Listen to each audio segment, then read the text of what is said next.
Audio Jungle.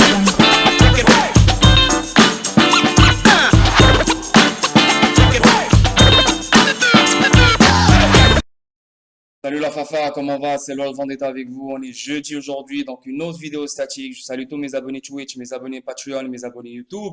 Salut à vous la famille. Je salue tous les gens qui prennent du temps à visionner mes vidéos, les gens qui mettent des commentaires, les gens qui mettent des likes. Salut à vous la famille. Je vous adore et force à vous. Donc, une autre vidéo statique. On commence sans trop perdre votre temps. Donc, toujours en dollars américains, XRP 1,12 $, une hausse de 0,35%. Le market cap, on parle de 52 milliards, une hausse de 0,35%. Le volume dans les dernières 24 heures, on parle de 4 milliards, une baisse de 18,60%. Et le circulating supply, on parle toujours de 46 milliards, 510 millions de XRP en circulation. La crypto-monnaie, on parle de 11 411, donc il y a une vingtaine depuis hier. Le market cap, on parle de 1 trilliard 984 milliards. Donc, voilà, beaucoup d'argent est sorti depuis hier et avant-hier. Le volume dans les dernières 24 heures, on parle de 115 milliards. Et la BTC Dominance, 44,5%. Donc, l'argent qui sort des altcoins, elle rentre dans BTC en ce moment. Donc, tout l'argent qui rentre dans la crypto au complet, elle favorise BTC à 44,5%. OK? Bon, le premier article, donc aujourd'hui, c'est... Voilà, il n'y a pas longtemps, je me suis réveillé, j'ai cherché s'il y a des nouvelles sur Ripple, XRP. Malheureusement, il n'y a pas de nouvelles parce que là, aux États-Unis, ils ont seulement 5h30 du matin. Donc, peut-être au courant de la journée, on aura des nouvelles concernant XRP Ripple. Mais celui-là, je l'ai vu, il est sorti le 24 août. Ça fait 2 jours. Donc, je l'ai raté, je ne l'ai pas vu. Maintenant, je viens de le voir et on va en parler. Donc, c'est quoi le titre? Le titre, c'est SEC versus Ripple. Le commissaire de la CFTC explique produit ou sécurité. Donc, est-ce que XRP, c'est un produit ou une sécurité? Donc, bien que la CFTC ne réglemente pas les marchandises pures, son autorité comprend l'application de la lutte contre la manipulation et la fraude sur ces marchandises, y compris les actifs numériques. La commissaire de la CFTC, Dawn Stump, qui a déclaré qu'elle suivait le procès SEC contre Ripple pour son potentiel à clarifier la réglementation, s'est présentée pour mettre fin à l'erreur de la question. Est-ce une marchandise ou une sécurité? L'autorité de surveillance réglementaire de la CFTC ainsi que l'application de notre autorité d'exécution doivent être bien comprises par le public. Ce n'est qu'alors qu'une conformité réglementaire appropriée pourra être exigée, a déclaré le commissaire de la CFTC dans ce qui pourrait être perçu comme un clin d'œil à la pratique de réglementation par application critiquée de la SEC.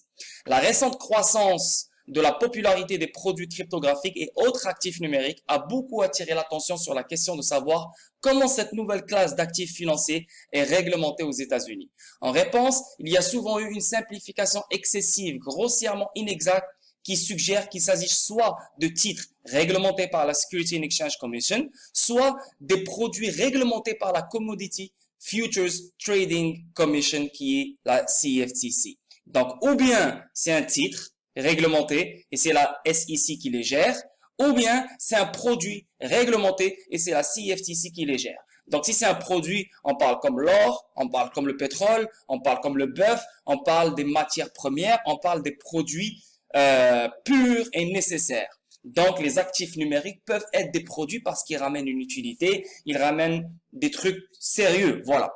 Maintenant, pour la SEC, aux yeux de la SEC, c'est tous des contrats d'investissement.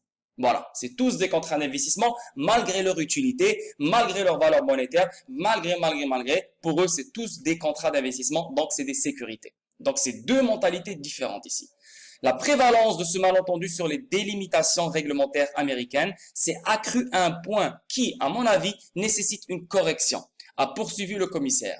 La CFTC ne réglemente pas les matières premières, qu'il s'agisse ou non de valeurs mobilières. Il réglemente plutôt les produits dérivés. Voilà, je m'excuse tout à l'heure. Je vous ai dit les matières premières. Non, il ne réglemente pas les matières premières, mais il réglemente les produits dérivés. Et cela est vrai pour les actifs numériques comme pour toute autre classe d'actifs. Donc, les actifs numériques, ils ont une utilité. Donc, c'est un produit qui a une utilité. Donc, la CFTC réglemente les actifs numériques qui ont des utilités. Donc, tout ce qui est crypto, il devrait être chez la CFTC. La CFTC filtre ce qui est produit dérivé, elle le laisse chez elle, et ce qui est sécurité contre un investissement, elle le lance chez la SEC. C'est ce que normalement les choses devraient être. La commissaire Stamp a ainsi présenté une analyse de la nature du système actuel et de la place des actifs numériques. Cela devrait être compris avant d'envisager de reconcevoir la structure réglementaire dans le contexte de la cryptographie, a-t-elle déclaré. Les 10 points concis énoncés par la commissaire de la CFTC comprennent la définition de marchandises et l'autorité de la CFTC qui n'inclut pas la surveillance des matières premières en espèces au lieu des contrats termes et autres dérivés. En d'autres termes, la CFTC ne réglemente pas les matières premières, mais leurs dérivés. Par conséquent, même si un actif numérique est une marchandise, il n'est pas réglementé par la CFTC. Mais la négociation de contrats à terme sur Bitcoin ou Ether entre dans son champ d'application. Voilà, tu vois, la négociation de contrats, elle rentre dans le champ d'application de la CFTC. Mais le Bitcoin et le Ether en tant que tel peut ne pas être réglementé par la CFTC. Un point bien établi est que la CFTC ne réglemente pas les valeurs mobilières, donc tout ce qui est sécurité, contrairement à la SEC. Cependant, la négociation de produits dérivés sur un titre pouvait relever du champ d'application de la SEC ou de la CFTC ou des deux. Okay? Donc, ça reste, il y a de la confusion là sur les deux. Qui pourrait prendre quoi? Mais, pour un particulier comme toi et moi, la CFTC, tout ce qui est produit dérivé, elle le réglemente. Tout ce qui est produit, qui sert à quelque chose, pour un échange, pour n'importe quoi, ça c'est un produit dérivé que la CFTC réglemente. Mais tout ce qui est contrat d'investissement, tout ce qui est valeur mobilière, c'est la SEC. Ok? On avance. Bien que la CFTC ne réglemente pas les marchandises pures, donc pur, si je comprends bien, pur c'est les matières premières, voilà, c'est ça. Son autorité comprend l'application de la lutte contre la manipulation et la fraude sur ces marchandises. Donc, même si elle ne réglemente pas directement les marchandises pures, donc les matières premières, leur manipulation et leur fraude rentrent dans son terrain de jeu, y compris les actifs numériques. Donc, même la manipulation et la fraude des actifs numériques rentrent dans le terrain de jeu de la CFTC. En effet, les contrats à terme qui fonctionnent bien et autres produits dérivés reposent sur un marché au comptant sous-jacent solide, excusez-moi, solide et peuvent faire référence à des indices du marché au comptant dans leur tarification. C'est pourquoi le régulateur a utilisé ce pouvoir d'exécution pour dissuader la manipulation et la fraude impliquant des actifs numériques en espèces, même si la CFTC ne les réglemente pas, a expliqué le commissaire Stamp. Selon la déclaration, les actifs numériques tels que BTC et Ethereum, qui ont été déclarés de manière controversée comme non-valeurs par les responsables de la SEC, ne sont pas eux-mêmes réglementés par la CFTC. Seules les fraudes et manipulations associées pourraient faire objet d'actions coercitives de la part de la CFTC, ainsi que la négociation de produits dérivés. Donc, comme les Bitcoin ETF, Ethereum ETF, donc ça c'est des produits dérivés venant de BTC Ethereum, donc eux ils peuvent être contrôlés par la CFTC. Et la manipulation et la fraude aussi peuvent être contrôlés par la CFTC. Mais le BTC et Ethereum, ces deux assets-là ne sont pas contrôlés par la CFTC ni réglementés par la CFTC. Quant à l'actif numérique XRP de Ripple, qui se trouve dans une tourmente juridique avec la Securities and Exchange Commission, il reste à voir s'il sera finalement considéré comme une sécurité par le tribunal, sinon XRP est susceptible de rejoindre la liste qui comprend BTC et Ethereum. Selon l'avocat Tian Vu Hogan, un projet de loi récemment proposé au Congrès devrait pousser davantage du XRP vers le groupe d'actifs numériques non liés à la sécurité. Boom! Voilà! Tu vois, ça vient d'un avocat. Devrait pousser davantage de XRP vers le groupe d'actifs numériques non liés à la sécurité. Le président de la SEC, Gary Gensler, semble en désaccord. Certaines règles liées aux actifs cryptographiques sont bien établies. Le test pour déterminer si un actif crypto est un titre est clair, a-t-il déclaré dans une lettre.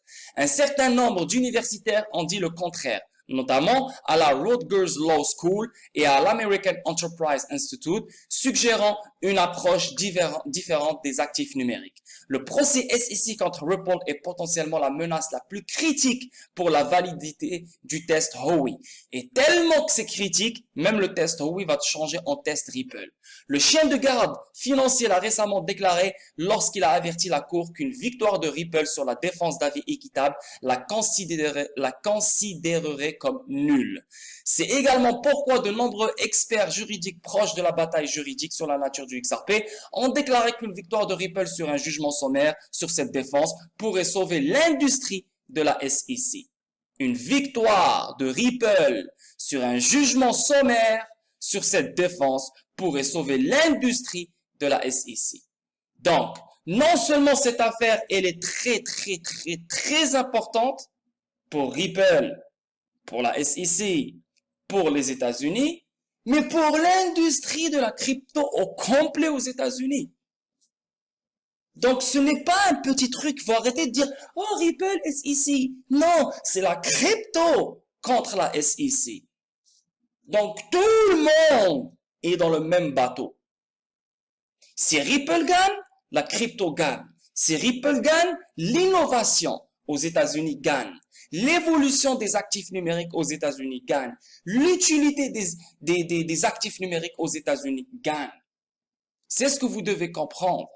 Et ce qu'on est en train de voir ici, selon l'avocate Tian Wu Hogan, un projet de loi récemment proposé au Congrès, devrait pousser davantage de XRP vers le groupe d'actifs numériques non liés à la sécurité. Non? Donc, c'est très intéressant cet article. Et en même temps, on a appris que la CFTC ne réglemente pas les matières premières, mais réglemente les produits dérivés sortant de ces matières premières. Et aussi, tout ce qui est fraude et manipulation venant de ces matières premières, elle s'en occupe, elle aussi, la CFTC. Mais aux yeux de la SEC, tout ce qui est crypto, tout ce qui est actif numérique, c'est un contrat d'investissement. Voilà. Donc ça, c'est le premier article. Je voulais le partager avec vous parce qu'il est très intéressant. Surtout cette place-là. Hein, je l'ai adoré. Quand ils disent un projet de loi récemment proposé au Congrès pourrait pousser XRP vers le groupe d'actifs numériques non liés à la sécurité. Magnifique. On avance. Et là, on sort de XRP parce qu'il n'y a plus rien d'autre. Là, on va parler du Bitcoin. Les investisseurs institutionnels contrôlent désormais jusqu'à 1,6 million de BTC, soit environ 8% de l'offre totale de Bitcoin. Les institutions, c'est eux maintenant qui s'enrichissent avec Bitcoin. Le particulier, surtout si tu es là depuis très longtemps, là, depuis 2013, 2012, 2011, et tu as plein de Bitcoin, t'es plus un particulier, t'es un gros gars. Mais un particulier maintenant, là, qui rentre maintenant dans le game, il peut plus rien faire avec BTC. Il y a plus beaucoup d'argent à faire. C'est nul. C'est vraiment nul. Donc, Donc, on voit vraiment les institutions nagent très bien dans le BTC. Et on voit qu'ils ont 8% de l'offre totale de Bitcoin. Et ça, c'est que le début. OK? On avance. Robert Kiyosaki, père riche, père pauvre, celui qui a écrit le livre, dit que Bitcoin est l'investissement avec le plus grand avantage. Ce gars-là, je comprends pas. Est-ce qu'il le fait exprès ou je ne sais pas. Il est très intelligent. Il a écrit énormément de bouquins. Beaucoup de monde le respecte. C'est un entrepreneur, c'est un putain de milliardaire. Il a fait énormément d'argent avec l'or dans les années 50. Il a fait énormément d'argent avec des entreprises, l'immobilier, bref. Mais ce mec-là, depuis qu'il a connu Bitcoin, il fait que parler de Bitcoin.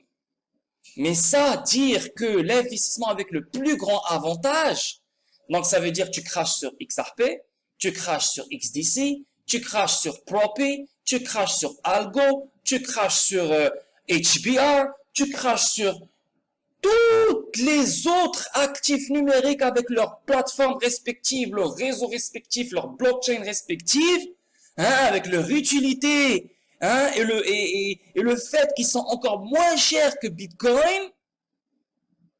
Tu continues à dire aux gens et aux particuliers, aux gens voilà, qui viennent de découvrir la crypto, comme quoi BTC a le plus grand avantage.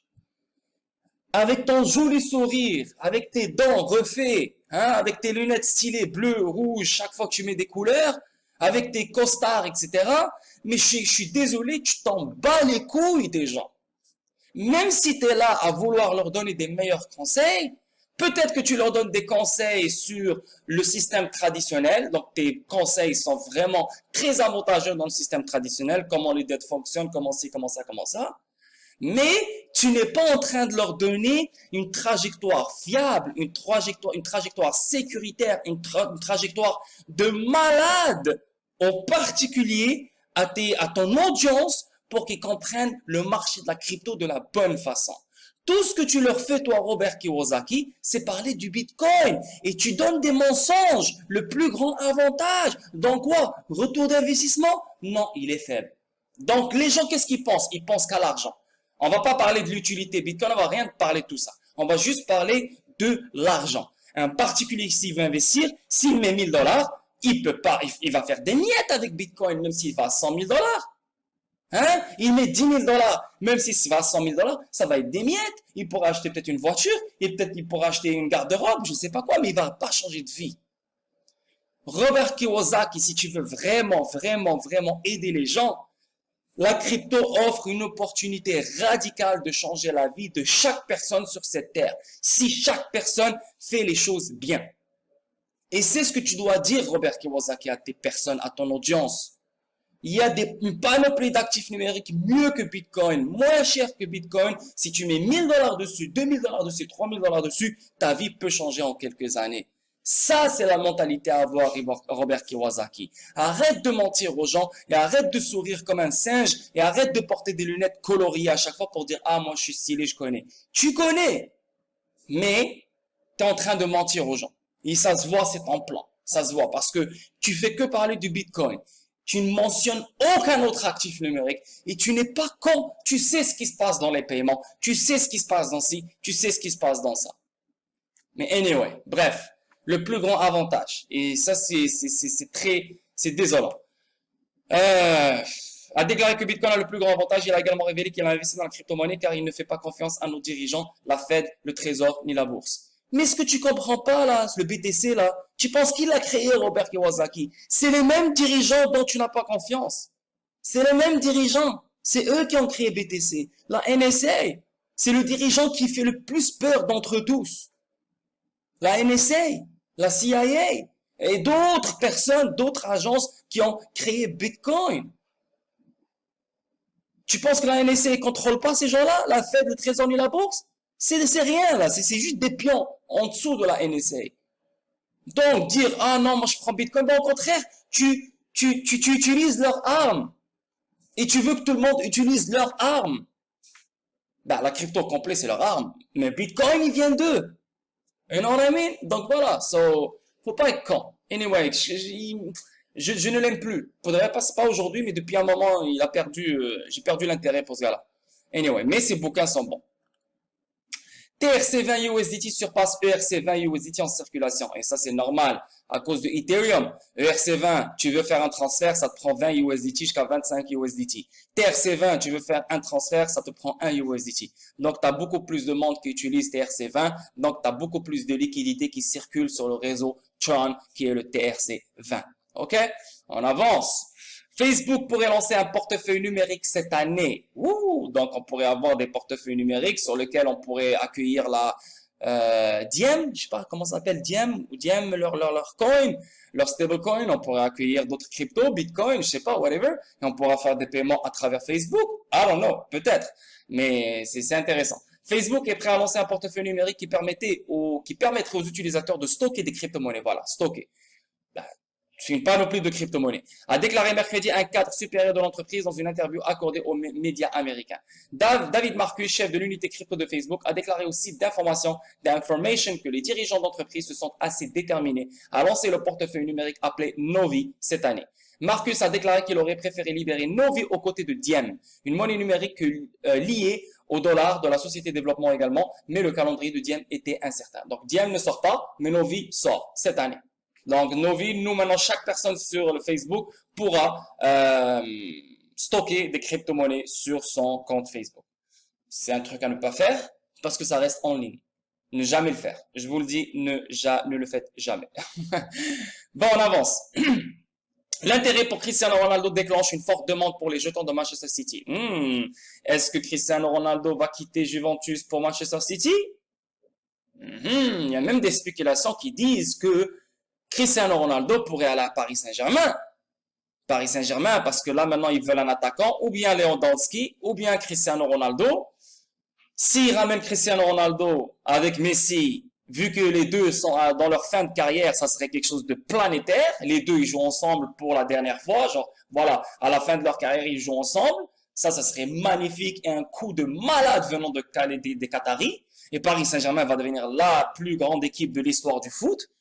Ça peut arriver à n'importe quel moment parce que les Qataris sont très, très, très, très, très chauds, mais ça va ramener beaucoup, beaucoup, beaucoup, beaucoup de tension dans le vestiaire, etc., etc. Ça, je ne sais pas comment les choses vont fonctionner. Ou bien Lewandowski. Bref, ça, c'est ce que je pensais. Mais là, maintenant, on voit l'intérêt pour Cristiano Ronaldo déclenche une forte demande pour les jetons de Manchester City. On parle de Chili's ici. Donc oui, c'est les tokens de Man City. Donc, les gens pourront acheter ces tokens Man City, pas acheter, mais en procurer sur la plateforme socios.com. Ils doivent d'abord avoir des Chili's et trader les Chili's en Man City. Donc, et le fait qu'il y a un intérêt pour Cristiano Ronaldo venant de Man City, ben, beaucoup de fans ont sauté sur les jetons de Man City. Il y a eu des rapports suggérant que Manchester City est désireux de signer Cristiano Ronaldo, expliquant en partie la pression d'achat des records des jetons City. Wouh, ça va exploser. Ronaldo qui revient dans la première ligue. Manchester United, maintenant il va dans Man City. Déjà, il a gagné 3 premières ligues avec eux là-bas. Hey, les fans sont très, très, très contents, on dirait. À l'aide des données de Fan Market Cap, une société d'analyse de cryptographie sportive, il a été déterminé que le jeton de fan se négocie près de son niveau record à 27,65$ au moment de la rédaction de ce rapport avec des gains hebdomadaires de 21,5% à ce moment-là. Cristiano Ronaldo serait intéressé à signer pour Manchester City selon Sky Italy en échange du transfert gratuit de Ronaldo. City est prêt à lui offrir un contrat de 2 ans avec un salaire de 12,8 millions de livres sterling. 15 millions de dollars. Pendant son séjour à Manchester United, l'ancien attaquant a marqué 118 buts en 292 matchs et a été lié à un départ de l'Allianz Stadium cet été, mais la Juventus s'attend à ce qu'il reste. Donc voilà. Yes, c'est très, très, très, très, très chaud. Producteur Entourage, travaillant sur la première émission de télévision centrée sur la crypto-monnaie. Producteur Entourage, je ne sais pas si vous vous rappelez d'Entourage, mais Entourage, c'était une série de malades. Moi, je l'ai adoré. C'était le mec, voilà, c'était un groupe de personnes, un groupe de gars. Parmi ces gars-là, il y a un qui est devenu une star, une célébrité de fou, et des millions de dollars. Et là, maintenant, voilà, il a pris ses amis avec lui. Et il a tout le groupe. Voilà, il s'amuse. Les femmes, les maisons, la célébrité, le lifestyle, le luxe, le glamour, etc. Donc, c'était ça la série Entourage. C'était vraiment cool. Maintenant, le même producteur de ce Entourage-là va faire une émission de télévision centrée sur la crypto-monnaie. J'ai hâte de voir ça. Ça serait malade. Rob Wiese offrira à l'industrie de la crypto-monnaie sa première émission télévisée. Très, très, très, très, très, très cool. Le producteur de télévision américain Rob Wiese dirigera la première émission télévisée sur la crypto-monnaie selon un récent rapport de Variety. Le monde de la monnaie évolue rapidement et Hold On for Dear Life illuminera et divertira en même temps. Donc, au lieu de Bitcoin, l'émission se concentrera sur les jetons non fongibles. Selon son Hypnosis, le fondateur de la technologie Mel combattra les pouvoirs centralisés avec un tas de marginaux. La première émission télévisée scénarisée sur les crypto-monnaies a été initialement annoncée en mars par la société de production cinématographique Beacon Pictures, connue pour des films tels que Bring It On, The Family Man and 13 Days. Donc, anyway, bref, c'est intéressant. On avance. Le Trésor américain garantit que les exigences de cryptographie dans le projet de loi sur les infrastructures ne cibleront pas les non-courtiers, même sans amendement. Et vous vous rappelez, une fois on parlait de les gens qui possèdent des nodes et les gens qui possèdent des machines de mining, ça se peut qu'ils deviennent des courtiers. Et là, il y a eu 3 avocats, grâce à eux, ils ont délaissé cette idée-là. Et là, maintenant, on voit ici le Trésor américain garantit que les exigences de cryptographie dans le projet de loi sur les infrastructures ne cibleront pas les non-courtiers. Donc, si tu es un gars de node ou tu es un gars de mining, tu n'es pas un courtier. Donc, il n'y a rien qui va te cibler. Cibleront pas les non-courtiers, même sans amendement. Malgré la définition large d'un courtier dans le projet de loi d'infrastructure de 1,2 billion de dollars, un responsable du département du Trésor américain a déclaré que les non-courtiers ne seraient pas ciblés, même si le projet de loi n'était pas modifié. Le responsable a ajouté que les craintes des défenseurs de la cryptographie sont injustifiées. Un responsable du Trésor déclare que les non-courtiers ne seront pas ciblés. Le département américain du Trésor a expliqué mardi que les exigences de déclaration de cryptographie dans le projet de loi d'infrastructure de 1,2 billion de dollars ne cibleront pas les non-courtiers, même si le projet de loi n'est pas modifié, a rapporté CNBC, citant un responsable du département. Les défenseurs de la crypto craignent que le projet de loi définisse un courtier de manière si large qu'il pourrait inclure des mineurs et des développeurs de logiciels qui ne disposent pas des informations recherchées par Internal Revenue Service, qui est le IRS.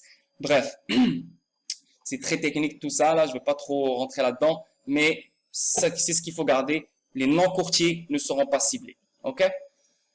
Et pour finir, on est déjà à 25 minutes. La crypto alimente le crime, selon un participant à la réunion de la cybersécurité de Biden. OK, la crypto alimente le crime. Et le cash, il alimente quoi? Tes fesses? Ben, il alimente le crime, encore plus que la crypto. La crypto, tu peux la track, tu peux retracer tout ce qui se passe. Bitcoin, n'importe quoi que tu fais, n'importe quel Bitcoin qui existe dans la planète, tu peux le retracer. N'importe quel crypto qu'on utilise maintenant avec la blockchain et tout, tu peux tout retracer. Donc, il n'y a pas de alimente le crime. Au contraire, vous allez enlever le crime avec la blockchain et les protocoles et tout ce qui est en train de se mettre en place. Mais le cash, c'est lui qui alimente le crime. Le blanchiment d'argent, le cash, hein? C'est pour ça que vous voulez être cashless society, parce que vous savez que le cash alimente le crime beaucoup plus que la crypto. Donc, je comprends pas là, ces gens-là, ces gens stupides. Ils ont du caca dans leur cervelle. La crypto se fait retracer de A à Z. Il y a rien que tu peux mettre de côté dans la crypto. Rien. Tout se fait retracer, c'est fait exprès. C'est pour ça, c'est inévitable la crypto. Ils veulent tout contrôler. Et là, ce gars-là, il vient du la crypto alimente le crime. Là, le cash alimente le crime. Le cash, le papier, quand tu donnes le papier, personne ne sait ce que tu as donné. C'est du cash. Hein, non? Si tu veux enlever le crime, tu enlèves le cash. La crypto aurait été un sujet brûlant lors de la grande réunion sur la cybersécurité de Joe Biden. Anyway. Bref, voilà. So, la vidéo est finie. La vidéo statique, elle est finie. Donc, je remercie tous mes abonnés Twitch, mes abonnés Patreon, mes abonnés YouTube. J'espère qu'elle va être instructive pour vous. Voilà, c'est pas une vidéo de malade, mais il y a des points très importants là-dedans quand même.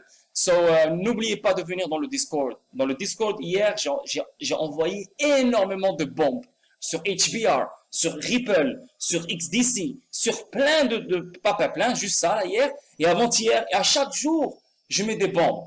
Donc, si tu veux vraiment, si tu es intéressé par un actif numérique et tu veux avoir de l'information et tu n'as pas le temps de faire tes recherches et tu ne sais pas et tu es confus, tu es perdu, viens dans le Discord parce qu'on est plus que 100 personnes qui peuvent te tenir la main et t'aider. Il n'y a pas seulement la crypto, on partage des news, des nouvelles. Donc, au lieu d'aller à gauche, à droite, tu as un salon qui parle que des nouvelles, tu as un salon qui parle que des opportunités, tu as un salon qui parle que une panoplie de choses. On est 15 administrateurs qui sont là pour t'aider. Donc, je te demande, encore une fois, viens dans le Discord, c'est pour toi, ce n'est pas pour moi, moi j'en ai absolument rien à foutre. Mais je te le dis, viens dans le Discord. Le lien, il est juste en dessous de la vidéo, c'est Patreon. Tu cliques sur Patreon, tu choisis le Club des Champions, c'est le logo orange. Tu payes et tu vas accéder directement dans le Club des Champions qui est le Discord. OK? Donc, voilà la famille. Prenez soin de vous. Demain, c'est vendredi. Et demain, on fait un live stream, la famille. Demain, un live stream sur Twitch. Ça me manque. Et j'ai hâte d'en faire. OK? Donc, prenez soin de vous et je vous souhaite une très belle journée. Bye bye. Audio Jungle.